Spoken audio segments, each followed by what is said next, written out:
Well, hello, fast starters. How's it going? You guys are getting trained right now by one of our esteemed assistant managers, but I wanted to just kind of give my quick 2 cents on your training. And at this point, they're going to tell you, you've gone through your first 2 days or your first day and a half. Some of you are sitting here like, man, this is the best job in the world. I sold 2 homemakers and things are going wonderful. Some of you are like, hey, I sold a couple pieces, or maybe just had your first sale, which is very exciting. And you might be sitting there like so many of my reps, it was 0 for 7, okay? And you just might not have got it yet. Just remember, guys, it's your first weekend. And what happens with most representatives, and there are probably people who didn't even come to advanced training today because they got discouraged. And if you remember in training, I gave you your top 10 things that you have to do right before you walked out the door. Number 1 is PDI all the time, which I will be talking to you guys on PDI tomorrow. And so you got to call us as much as possible. If you haven't called after every single appointment, then they're doing something wrong. All right. So make sure you're doing that. You just have to do it. It's part of your job. But the second thing that I told you was don't get discouraged. And getting discouraged is a main thing. And what happens is you have to understand you guys are now in what's called a learning process. Okay. And when you have a learning process, you go through stages of learning.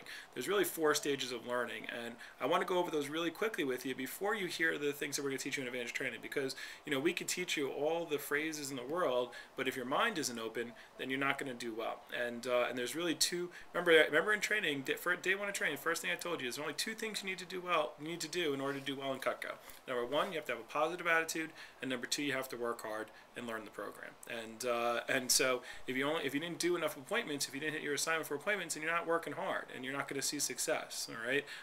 And if you haven't learned the program and you're not following the directions, that's not going to happen either. But the main thing is you have to have a positive attitude, and you have to say, look, it's a process. It takes a little while to learn something, just like anything else. All right. So there is really 4 stages of learning. So I'm going to kind of show it to you right now. And you probably have this handout in front of you. If you don't, the assistant manager who's doing training, can you please hand this out? So the first stage is what's called uninformed optimism. Okay? And uninformed optimism is what you had when you started this job.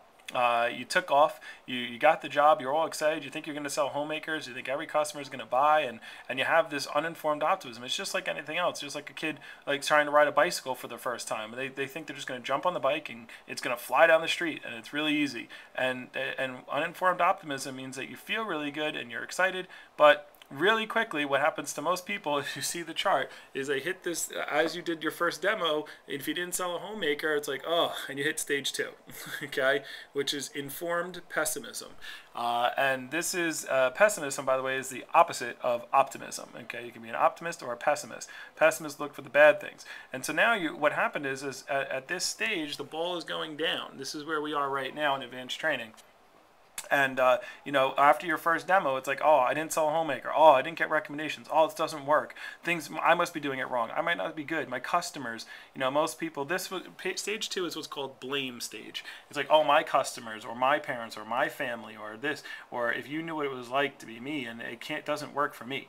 All right. So, and the point is that it does work for you. But just understand that expectation was up here and you haven't learned much yet. So now you're here. Okay, and then you go to stage 3, which is called the crisis of meaning. And some of you might have been there. If you're in advanced training right now, some people have gone down to stage 4, which is called crash and burn, right? But this is what advanced training is about, helping you with the crisis of meaning. Like, oh, can I really do this? Do people really buy? Am I going to be able to hit 10,000 by fast start? Am I able to do this, guys? Remember, you've been a rep for not even 24 hours, all right? And so you've gone on this whole stage 1, stage 2, stage 3 in less than 24 hours. And understand it takes longer than 24 hours to learn something, okay? And some of you did like 3 appointments, 4 appointments, 5 appointments. Even if you did 10 appointments, you can't make it a evaluation on the rest of your Cutco career based upon your first weekend.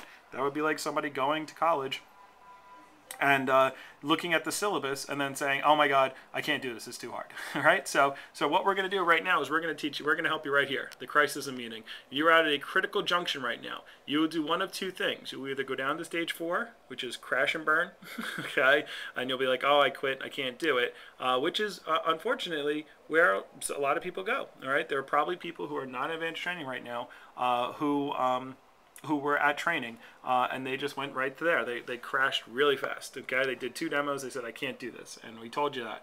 However, we're going to turn you and make you go up here into informed optimism and advanced training. This is what's called the transition curve. This is how you learn. By the way, this is not a Cutco thing, this transition curve. This is, I got this off of a business website, and it's just talking to all business people when you're trying to learn something. Okay, it's called a process, and just recognize where you are and understand that right now the reason why you go from uninformed optimism to informed optimism, because informed optimism, now you know what to do. Where uninformed optimism, you didn't know what to do, you wouldn't know what to expect, so you go very quickly to stage 2, which is informed pessimism, because you're like, oh, well, it didn't go exactly as I thought it would, but you didn't even know how it was supposed to go. But so today we're going to teach you more stuff, and it's going to put you on the right path.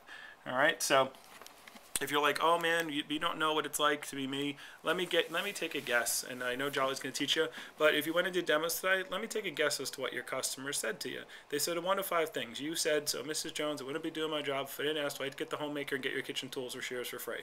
And they said something along the lines of, I can't afford it, it's too expensive right now, I got to think about it, I got to talk to my husband or my wife, or call me back next week, my knives are okay, I don't really need knives right now, or can I just get a couple pieces, can I get this one or that one? Okay? If you're sitting to yourself saying, yeah, I heard that. Well, how do I know that? I'm doing a video. Okay, so, well, the reason I know that is because that's what everybody says. And you didn't expect that. So hopefully you go from informed pessimism, oh no, I won't be able to handle these things, it's too hard, to informed optimism, oh, this is what customers say and I just got to learn how to do it. So stay optimistic, stay positive, and that's how you're going to do great in this job. Remember, it's only been your first 2 days. We wouldn't have hired you, and we wouldn't have trained you, and we wouldn't have taken the time to work with you if we didn't think you can do it. So don't let us believe in you more than you believe in yourself. And guys, pay attention, take a lot of notes in advanced training, and I will talk to you all soon, either at the key staff meeting or at the Wednesday meeting.